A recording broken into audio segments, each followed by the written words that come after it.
Hello friend, आप सभी का स्वागत है हमारे यूट्यूब चैनल पर। दोस्तों, आज मैं पुनः आप लोगों के लिए क्लास 12th फिजिक्स का वीवीआई ऑब्जेक्टिव सीरीज को आगे बढ़ाते हुए आज से हम लोग क्लास 12th के सभी सब्जेक्ट का क्वेश्चन बैंक सीरीज यानी कि आपका प्रीवियस ईयर क्वेश्चन जितना भी है 2009 से लेकर के 2022 तक जितना भी पूछा गया है उन सभी प्रश्नों का अब हम लोग हल करने वाले हैं।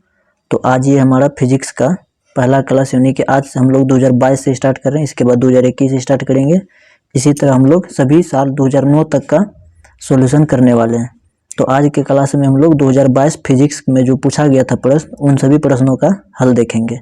तो दोस्तों, हमारे साथ अंत तक बने रहें और आप लोग अपना आंसर मिलाते रहिएगा कि आपका कितना सही होता है। तो दोस्तों, चलिए आज के क्लास को हम लोग स्टार्ट करते हैं। तो चलिए फ्रेंड, आज के हम लोग प्रश्न नंबर 1 को देखते हैं। तो प्रश्न नंबर 1 है हमारा, किसी बिंदु पर विद्युत क्षेत्र की तीव्रता होती है। आपके पास ऑप्शन दिया हुआ है, आपके पास 5 सेकंड का समय मिलेगा। आप लोग कॉपी पेन लेकर के बैठिएगा और आप लोग देखते जाइएगा कि आपका कितना प्रश्न सही होता है। और लास्ट में आप लोग कमेंट बॉक्स में अपना जो रिजल्ट आपका आएगा, जितना सही किए आप वो कमेंट कर दीजिएगा। तो चलिए फ्रेंड, इस प्रश्न का जो आपका सही जवाब होगा वो होगा आपका ऑप्शन नंबर बी, यानी कि E बराबर F/Q। अगला प्रश्न हमारे पास, आवेश का पृष्ठ घनत्व होता है। तो आवेश का जो पृष्ठ घनत्व हो जाएगा वो हो जाएगा आपका ρ बराबर Q/A। तो चलिए फ्रेंड, अब हम लोग अगले प्रश्न नंबर 3 को देखते हैं। तो प्रश्न नंबर 3 है हमारा, गोलीय संधारित्र की धारिता होती है। तो गोलीय संधारित्र की जो धारिता होगी आपका वो हो जाएगा आपका C बराबर 4πε0 इंटू छोटी r इंटू r बटे r माइनस कैपिटल R, यानी कि ऑप्शन नंबर ए इस प्रश्न का आपका सही जवाब हो जाएगा। तो चलिए फ्रेंड, अब हम लोग अगले प्रश्न नंबर 4 को देखते हैं। प्रश्न नंबर 4 है हमारा, 1 μ2 के बराबर होता है। तो 1 μ2 के जो बराबर हो जाएगा वो होगा आपका ऑप्शन नंबर ए, यानी कि μ2 अपॉन μ1 के बराबर हो जाता है। अगला प्रश्न हमारे पास प्रश्न नंबर 5। प्रश्न नंबर 5 है हमारा, रेटिना पर बनने वाला प्रतिबिंब होता है। तो बताइएगा आप लोग, रेटिना पर बनने वाला प्रतिबिंब जो होता है वो कैसा होता है।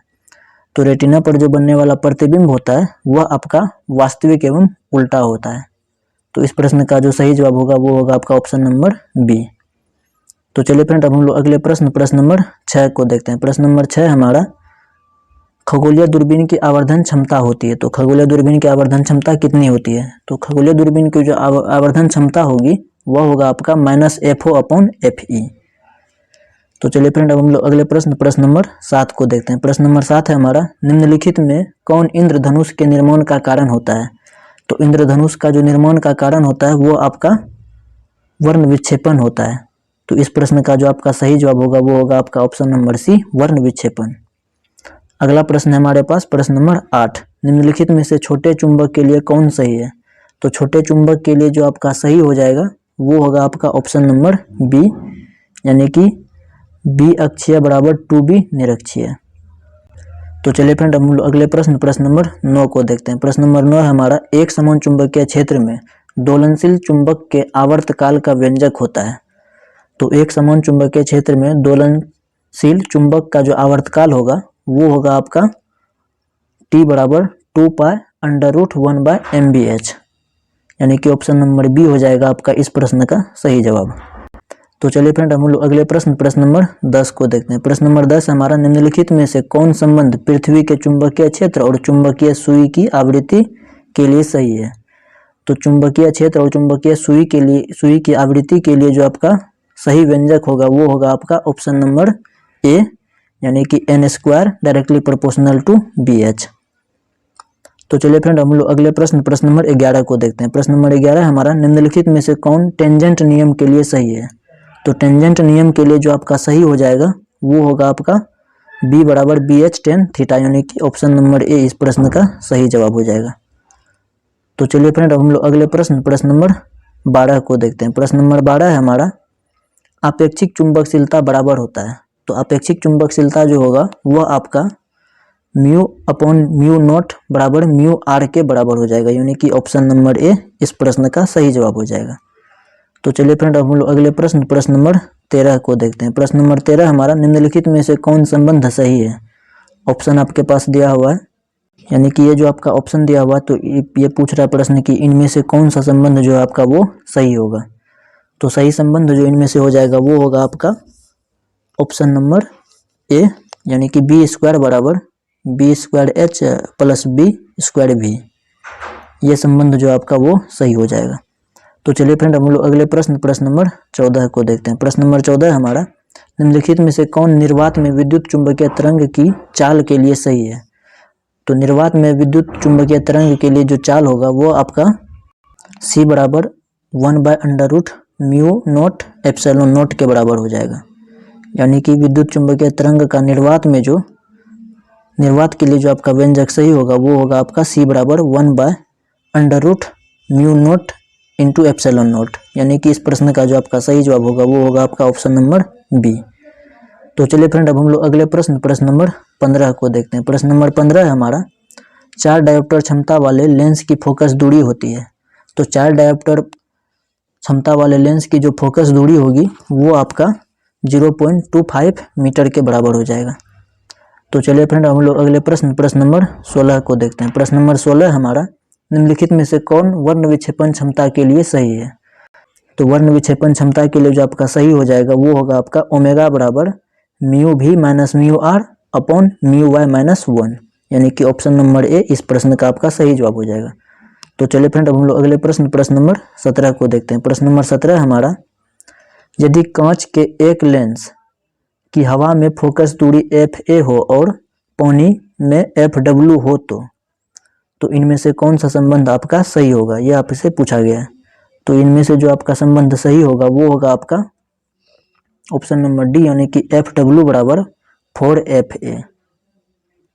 तो चलिए फ्रेंड अब हम लोग अगले प्रश्न नंबर 18 को देखते हैं। प्रश्न नंबर 18 है हमारा, निम्नलिखित में से कौन संबंध प्रकीर्णित प्रकाश की तीव्रता I और प्रकाश के तरंगदैर्घ्य लैम्डा के लिए सही है। तो इनमें से जो आपका सही संबंध हो जाएगा वो होगा आपका I डायरेक्टली प्रोपोर्शनल टू 1/λ4, यानी कि ऑप्शन नंबर डी इस प्रश्न का आपका सही जवाब हो जाएगा। अगला प्रश्न हमारे पास प्रश्न नंबर, तो चलिए फ्रेंड अब हम लोग अगले प्रश्न नंबर 19 को देखते हैं। प्रश्न नंबर 19 है हमारा, निम्नलिखित में से कौन इलेक्ट्रॉन पर आवेश के लिए सही है। यानी कि इलेक्ट्रॉन पर कितना आवेश होता है। तो इलेक्ट्रॉन पर जो आपका आवेश होता है वो होता है आपका E बराबर 1.602 into 10⁻⁻19 coulomb. Option number D हो जाएगा आपका इस प्रश्न का सही जवाब। तो चलिए फ्रेंड हम लोग अगले प्रश्न नंबर 20 को देखते हैं। प्रश्न नंबर 20 है हमारा, निम्नलिखित में से कौन सोडियम का कार्यफलन होता है। तो सोडियम का जो कार्यफलन होता है वो आपका होता है फाइ नॉट बराबर 2.75 इलेक्ट्रॉन वोल्ट, यानी कि ऑप्शन नंबर सी हो जाएगा इस प्रश्न का आपका सही जवाब। अगला प्रश्न हमारे पास प्रश्न नंबर 21। प्रश्न नंबर 21 है, नाभिक में न्यूट्रॉनों की संख्या होती है। तो बताइएगा आप लोग नाभिक में न्यूट्रॉनों की संख्या कितनी होती है। तो नाभिक में जो न्यूट्रॉन की संख्या होती है वो आपका A माइनस जेड के बराबर होती है। तो चलिए फ्रेंड हम लोग अगले प्रश्न नंबर 22 को देखते हैं। प्रश्न नंबर 22 है हमारा, प्रत्यावर्ती धारा परिपथ में यथार्थ माध्य शक्ति का व्यंजक होता है। तो प्रत्यावर्ती धारा परिपथ में यथार्थ माध्य शक्ति का जो व्यंजक होगा वो होगा आपका PAV बराबर ERMS into IRMS cos phi, यानी कि ऑप्शन नंबर डी जो है आपका वो इस प्रश्न का आपका सही जवाब हो जाएगा। PAV बराबर ERMS IRMS cos फाइ। तो चलिए फ्रेंड अब हम लोग अगले प्रश्न नंबर 23 को देखते हैं। प्रश्न नंबर 23 है हमारा, शक्ति गुणांक के बराबर होता है। यानी कि शक्ति गुणांक जो होता है वो आपका R/Z के बराबर होता है, यानी कि ऑप्शन नंबर ए इस प्रश्न का सही जवाब। तो चलिए फ्रेंड अब हम लोग अगले प्रश्न नंबर 24 को देखते हैं। प्रश्न नंबर 24 है हमारा, LR परिपथ में कलांतर होता है। तो LR परिपथ में जो कलांतर होता है वह आपका होता है tan inverse omega L upon R, यानी कि ऑप्शन नंबर सी इस प्रश्न का सही जवाब हो जाएगा। अगला प्रश्न हमारे पास प्रश्न नंबर 25। प्रश्न नंबर 25 है, ट्रांसफार्मर में परिनमन अनुपात होता है। तो ट्रांसफार्मर में जो परिनमन अनुपात होता है वो आपका VS अपॉन VP के बराबर होता है। तो चलिए फ्रेंड अब हम लोग अगले प्रश्न नंबर 26 को देखते हैं। प्रश्न नंबर 26 है हमारा, RC का विमीय सूत्र होता है। तो RC का जो आपका विमीय सूत्र होगा वो आपका होगा M0L0T, यानी कि ऑप्शन नंबर डी इस प्रश्न का आपका सही जवाब हो जाएगा। यहाँ पे मिस प्रिंट हुआ है, ये हो जाएगा ऑप्शन नंबर बी, सी और ये ऑप्शन नंबर डी। तो चलिए फ्रेंड हम लोग अगले प्रश्न नंबर 27 को देखते हैं। प्रश्न नंबर 27 है हमारा, ध्रुव विपर्वल्य का SI मात्रक होता है। तो ध्रुव परवल्य का जो SI मात्रक होगा वो होगा आपका AM के बराबर, यानी कि A मीटर के बराबर। ऑप्शन नंबर सी हो जाएगा इस प्रश्न का आपका सही जवाब। अगला प्रश्न हमारे पास प्रश्न नंबर 28। प्रश्न नंबर 28 है, एक समान चुंबकीय क्षेत्र में चुंबक के विक्षेपण में किया गया कार्य होता है। तो एक समान चुंबकीय क्षेत्र में चुंबक के द्वारा जो किया गया कार्य होता है वो आपका ओमेगा बराबर M B into 1 minus cos theta के बराबर होता है, यानी कि ऑप्शन नंबर सी इस प्रश्न का सही जवाब। तो चलिए फ्रेंड हम लोग अगले प्रश्न नंबर 29 को देखते हैं। प्रश्न नंबर 29 है हमारा, पृथ्वी के पृष्ठ पर बी का मान होता है, बी ये बोले तो मैग्नेटिक फील्ड का मान। तो पृथ्वी के पृष्ठ पर जो मैग्नेटिक फील्ड का मान होगा वो आपका 10⁻⁻5 टेस्ला के बराबर होता है। अगला प्रश्न हमारे पास प्रश्न नंबर 30। प्रश्न नंबर 30 है, धारावाही कुंडली का विद्युत चुंबकीय आघूर्ण होता है। तो धारावाही कुंडली का जो विद्युत चुंबकीय आघूर्ण होगा वो आपका m बराबर NIA के बराबर होता है, यानी कि ऑप्शन नंबर सी इस प्रश्न का सही जवाब। तो चलिए फ्रेंड अब हम लोग अगले प्रश्न नंबर 31 को देखते हैं। प्रश्न नंबर 31 है हमारा, निम्नलिखित में से कौन गैल्वेनोमीटर नियतांक के लिए सही है। तो गैल्वेनोमीटर नियतांक के लिए जो आपका सही हो जाएगा वो होगा आपका C/NAB, यानी कि ऑप्शन नंबर ए इस प्रश्न का आपका सही जवाब हो जाएगा। अगला प्रश्न हमारे पास प्रश्न नंबर 32। आदर्श एमीटर का प्रतिरोध होता है। तो आदर्श एमीटर का जो प्रतिरोध होता है वह आपका 0 के बराबर होता है। तो चलिए फ्रेंड हम लोग अगले प्रश्न नंबर 33 को देखते हैं। प्रश्न नंबर 33 है हमारा, चुंबकीय फ्लक्स का SI मात्रक होता है। तो चुंबकीय फ्लक्स का जो आपका SI मात्रक हो जाएगा वो आपका वेबर होता है। तो चलिए फ्रेंड हम लोग अगले प्रश्न नंबर 34 को देखते हैं। प्रश्न नंबर 34 है हमारा, लेंज का नियम किसके संरक्षण के सिद्धांत का परिणाम है। तो लेंज का नियम जो है वो आपका ऊर्जा संरक्षण के सिद्धांत का ही परिणाम है, यानी कि लेंज का नियम जो है वो आपका ऊर्जा संरक्षण के सिद्धांत पर कार्य करता है। अगला प्रश्न है हमारे पास प्रश्न नंबर 35। तो प्रश्न नंबर 35 है, प्रेरणिक प्रतिघात होता है। तो प्रेरणिक प्रतिघात जो है वो आपका XL बराबर 2πFL के बराबर होता है, यानी कि ऑप्शन नंबर ए इस प्रश्न का सही जवाब हो जाएगा। तो चलिए फ्रेंड अब हम लोग अगले प्रश्न नंबर 36 को देखते हैं। प्रश्न नंबर 36 है हमारा, सरल सूक्ष्मदर्शी की आवर्धन क्षमता होती है। तो सरल सूक्ष्मदर्शी की जो आवर्धन क्षमता होगी वह आपका m बराबर 1 + d/f के बराबर होती है, यानी कि ऑप्शन नंबर बी इस प्रश्न का सही जवाब।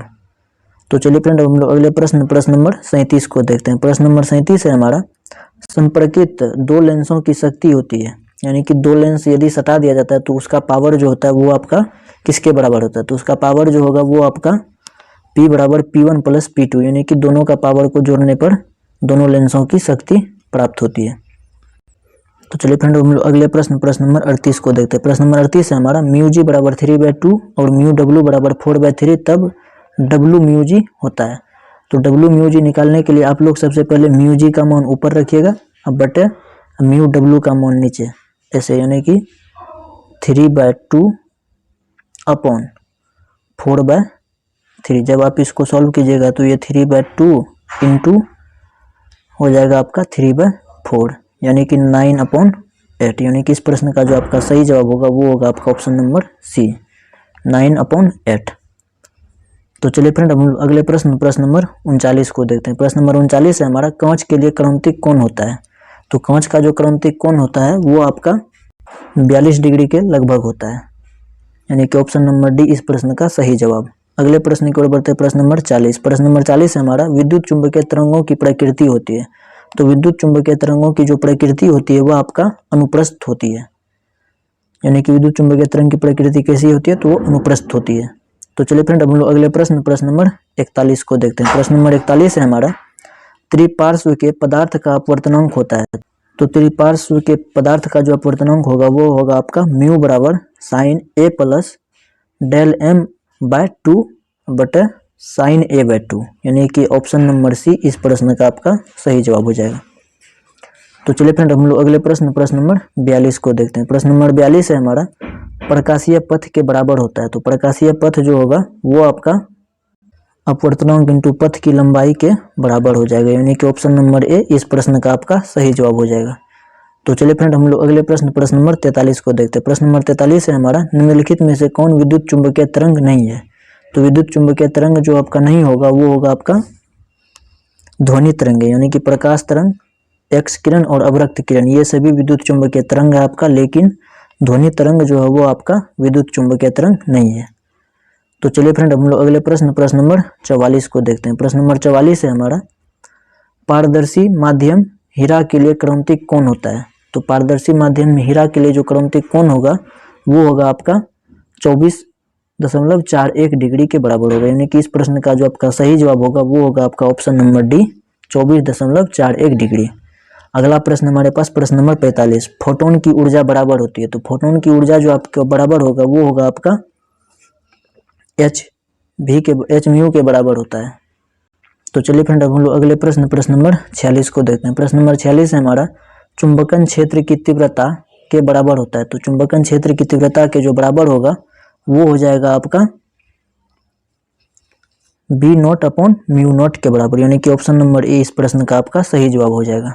अगला प्रश्न हमारे पास प्रश्न नंबर 47। प्रश्न नंबर 47 है, निम्नलिखित में से कौन ऊंचाई ट्रांसफार्मर के लिए सही है। यानी कि स्टेप अप ट्रांसफार्मर के लिए आपका इनमें से कौन सही है। तो स्टेप अप ट्रांसफार्मर के लिए जो आपका सही हो जाएगा वो होगा आपका VS ग्रेटर देन VP।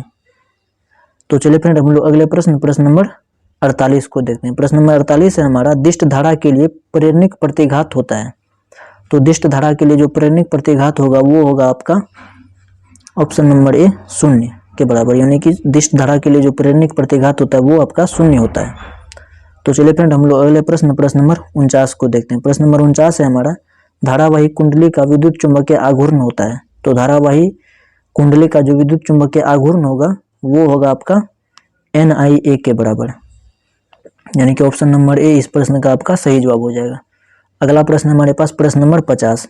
प्रश्न नंबर 50 है हमारा, विद्युत तीव्रता का SI मात्रक होता है। तो विद्युत तीव्रता का जो SI मात्रक होगा वो होगा आपका N/C के बराबर। यानी कि ऑप्शन नंबर बी इस प्रश्न का सही जवाब हो जाएगा। तो चलिए फ्रेंड हम लोग अगले प्रश्न नंबर 51 को देखते हैं। प्रश्न नंबर 51 है हमारा, निम्नलिखित में से धारा घनत्व के लिए कौन सही है। तो धारा घनत्व के लिए जो आपका सही हो जाएगा वो होगा आपका J = I/A। यानी कि ऑप्शन नंबर बी इस प्रश्न का सही जवाब। अगला प्रश्न मेरे पास प्रश्न नंबर 52। प्रश्न नंबर 52 है, निम्नलिखित में से गतिशीलता के लिए कौन सही है। तो गतिशीलता के लिए जो आपका सही हो जाएगा वो होगा आपका म्यू = VD/E। यानी कि ऑप्शन नंबर ए इस प्रश्न का सही जवाब। तो चलिए फ्रेंड हम लोग अगले प्रश्न नंबर 53 को देखते हैं। प्रश्न नंबर 53 है हमारा, निम्नलिखित में से कौन सही है। तो इनमें से जो आपका सही हो जाएगा वो होगा आपका 1 वाट = 1 जूल/सेकेंड। ऑप्शन नंबर ए इस प्रश्न का आपका सही जवाब हो जाएगा। अगला प्रश्न है हमारे पास प्रश्न नंबर 54 नंबर का प्रश्न हमारा, नीला रंग के लिए कार्बन प्रतिरोध का कलर कोड होता है। तो नीला रंग के लिए जो आपका कार्बन कलर का जो प्रतिरोध होगा वो होगा आपका 6। यानी कि ऑप्शन नंबर डी इस प्रश्न का आपका सही जवाब हो जाएगा। अगला प्रश्न है हमारे पास प्रश्न नंबर 55। प्रश्न नंबर 55 है हमारा, एम्पियर घंटा मात्रक होता है। तो एम्पियर घंटा जो मात्रक होगा वो होगा आपका आवेश का होता है। यानी कि एम्पियर घंटा जो मात्रक होता है वो आपका आवेश का होता है। यानी कि ऑप्शन नंबर बी इस प्रश्न का आपका सही जवाब हो जाएगा। तो चलिए फ्रेंड हम लोग अगले प्रश्न नंबर 56 को देखते हैं। प्रश्न नंबर 56 है हमारा, निम्नलिखित में से लॉरेंज बल के लिए कौन सही है। तो लॉरेंज बल के लिए जो आपका सही हो जाएगा वो होगा आपका F = Q × E + V × B। यानी कि F = Q × E + V × B। तो चलिए फ्रेंड हम लोग अगले प्रश्न नंबर 57 को देखते हैं। प्रश्न नंबर 57 हमारा, निर्वात पर परावैद्युतांक होता है। तो निर्वात पर जो आपका परावैद्युतांक होगा वो होगा आपका 8.85 × 10⁻⁻12 farad metre. Option number A इस प्रश्न का आपका सही जवाब हो जाएगा। तो चलिए फ्रेंड हम लोग अगले प्रश्न नंबर 58 को देखते हैं। प्रश्न नंबर 58 है हमारा, वैद्युत द्विध्रुव का SI मात्रक होता है। तो वैद्युत द्विध्रुव का जो SI मात्रक होता है वो आपका कूलम्ब मीटर होता है। यानी कि ऑप्शन नंबर बी इस प्रश्न का सही जवाब हो जाएगा। तो चलिए फ्रेंड हम लोग अगले प्रश्न नंबर 59 को देखते हैं। प्रश्न नंबर 59 है हमारा, कूलम्ब नियम का सदिश रूप होता है। तो कूलम्ब नियम का जो सदिश रूप होता है वो होता है आपका F = 1/4πε0 × Q1 Q2 upon RQ × R। यानी कि ऑप्शन नंबर ए इस प्रश्न का आपका सही जवाब हो जाएगा। तो चलिए फ्रेंड हम लोग अगले प्रश्न नंबर 60 को देखते हैं। प्रश्न नंबर 60 है हमारा, किसी चालक की धारिता होती है। तो किसी चालक की जो धारिता होती है वो होती है आपका C = Q/V के बराबर होती है। तो चलिए फ्रेंड हम लोग अगले प्रश्न नंबर 61 को देखते हैं। प्रश्न नंबर 61 है हमारा, आवेशित चालक की ऊर्जा होती है। तो बताइएगा आप लोग, आवेशित चालक की ऊर्जा जो होती है वो आपका किसके बराबर होती है? तो आवेशित चालक की जो ऊर्जा होगी वो आपका E बराबर 1/2 CV² के बराबर होगी, यानी कि इस प्रश्न का जो आपका सही जवाब होगा वो होगा आपका ऑप्शन नंबर बी, E बराबर 1/2 CV²। तो चलिए फ्रेंड अब लोग अगले प्रश्न नंबर 62 को देखते हैं। प्रश्न नंबर 62 है हमारा, यदि समान धारिता C1 के n संधारित्र समांतर क्रम में जोड़े जाएं तो तुल्य धारिता होगी। यानी कि समान धारिता C1 के n संधारित्र को समांतर क्रम में जोड़ने पर उसका जो तुल्य धारिता यानी कि कुल धारिता जो होगी वो आपका किसके बराबर होगी? तो वो आपका जो बराबर होगा वो होगा आपका C बराबर NC1। तो चलिए फ्रेंड हम लोग अगले प्रश्न नंबर 63 को देखते हैं। प्रश्न नंबर 63 है हमारा, वायु के लिए परावैद्युत सामर्थ्य होता है। तो वायु के लिए परावैद्युत सामर्थ्य जो होगा वो होगा आपका 3 × 10⁶ वोल्ट पर मीटर, यानी कि ऑप्शन नंबर ए इस प्रश्न का आपका सही जवाब हो जाएगा। तो चलिए फ्रेंड अब हम लोग अगले प्रश्न नंबर 64 को देखते हैं। प्रश्न नंबर 64 है हमारा, निम्नलिखित में से कौन संबंध द्रव्यमान और ऊर्जा के लिए सही है? तो द्रव्यमान और ऊर्जा के लिए जो आपका संबंध सही होगा वो होगा आपका mc² बराबर E, यानी कि ऑप्शन नंबर सी इस प्रश्न का आपका सही जवाब हो जाएगा। अगला प्रश्न है हमारे पास प्रश्न नंबर 65। प्रश्न नंबर 65 है, दाशमिक संख्या 8⁻10 की द्विधारी संख्या होती है, यानी कि 8⁻10 की जो द्विआधारी संख्या होगी इसका क्या होगा? तो इसका जो द्विआधारी संख्या होगा वो होगा आपका 100⁻2, यानी कि ऑप्शन नंबर ए इस प्रश्न का आपका सही जवाब हो जाएगा। तो चलिए फ्रेंड हम लोग अगले प्रश्न नंबर 66 को देखते हैं। प्रश्न नंबर 66 है हमारा, नंद गेट का संकेत होता है, यानी कि इनमें से जो साइन दिया हुआ इनमें से नंद गेट का साइन आपका कौन सा है? तो नंद गेट का जो आपका साइन हो जाएगा वो होगा आपका ऑप्शन नंबर डी, ये वाला साइन, ये आपका नंद गेट का साइन होता है। तो चलिए फ्रेंड अब हम लोग अगले प्रश्न नंबर 67 को देखते हैं। प्रश्न नंबर 67 है हमारा, अर्ध आयु काल T½ एवं 6 नियतांक में संबंध है। तो अर्ध आयु काल यानी कि T½ और 6 नियतांक में जो आपका संबंध होगा वो होगा आपका T½ बराबर 0.693/λ, यानी कि ऑप्शन नंबर ए इस प्रश्न का आपका सही जवाब हो जाएगा। तो चलिए फ्रेंड हम लोग अगले प्रश्न नंबर 68 को देखते हैं। प्रश्न नंबर 68 है हमारा, निम्नलिखित में से कौन अल्फा कण के लिए सही है? तो इनमें से जो अल्फा कण के लिए आपका सही हो जाएगा वो होगा आपका हीलियम नाभिक, यानी कि अल्फा कण में हीलियम नाभिक होता है। तो चलिए फ्रेंड हम लोग अगले प्रश्न नंबर 69 को देखते हैं। प्रश्न नंबर 69 हमारा, निम्नलिखित में से कौन समीकरण सही है? तो इनमें से जो आपका सही समीकरण हो जाएगा वो होगा आपका ऑप्शन नंबर बी इस प्रश्न का सही जवाब, यानी कि ये जो समीकरण दिया हुआ आपका यह समीकरण बिल्कुल सही है, जबकि ये समीकरण और ये सभी गलत समीकरण दिया हुआ है। तो चलिए फ्रेंड अब हम लोग अगले प्रश्न और आज का ये हमारा आखिरी प्रश्न यानी कि 2022 में का पूछा गया आखिरी प्रश्न नंबर 70 को देखते हैं। प्रश्न नंबर 70 हमारा, निम्नलिखित में से कौन बायो-सावर्ट नियम के सदिश समीकरण का सही रूप है? तो बायो-सावर्ट के सदिश समीकरण का जो सही रूप हो जाएगा वो हो जाएगा आपका dV बराबर μ0I/dl × r/r², यानी कि ऑप्शन नंबर ए इस प्रश्न का आपका सही जवाब हो जाएगा। तो चलिए फ्रेंड आज के लिए बस इतना ही, मिलते हैं फिर किसी अगले क्लास में। दोस्तों जो लोग इस चैनल पर नए जुड़े मैं उनके लिए बता दूं, मैं आप लोगों के लिए क्लास 12 के सभी सब्जेक्ट का क्वेश्चन बैंक का एक सीरीज चला रहा हूं, जिसमें कि मैं आप लोगों को प्रीवियस ईयर यानी कि 2009 से लेकर के 2022 तक जितने भी प्रश्न पूछे गए हैं उन सभी प्रश्नों का सॉल्यूशन कराऊंगा। तो दोस्तों मैं आप लोगों को बता दूं, आपके एग्जाम में जो क्वेश्चन पूछा जाता है ऑब्जेक्टिव, आपका प्रीवियस ईयर क्वेश्चन से ही 40 से 50% क्वेश्चन जो आपका वो प्रीवियस ईयर का ही क्वेश्चन होता है। तो यदि आप लोग प्रीवियस ईयर क्वेश्चन पर कवर कर लीजिएगा तो आपका ऑब्जेक्टिव बिल्कुल सही हो जाएगा। तो इसलिए आप लोग इस क्लास को देखते रहिए और रिवाइज करते रहिए। तो आप लोग कमेंट बॉक्स में अपना जो है जितना उत्तर आप लोग सही दिए हैं वो उत्तर आप लोग कमेंट बॉक्स में ज़रूर कीजिएगा कमेंट। और हमारे चैनल पर यदि आप लोग नए जुड़े हैं तो कृपया इसे सब्सक्राइब करें और इस वीडियो को ज़्यादा से ज़्यादा शेयर ज़रूर करें।